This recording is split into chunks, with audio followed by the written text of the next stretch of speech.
கண்டால் பருவத்தில் கவனம் பார்க்கின்ற வேளையில் மகன் மனம் சீதரும். அவன் மனமோ அது எங்கே சென்றாலும் இவள் மனமோ அவன் பின்னாலே போகும்.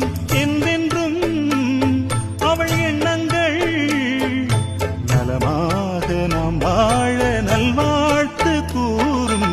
அம்மன் கோயில் எல்லாமே இந்த அம்மா உந்தன் கோயில் அம்மா.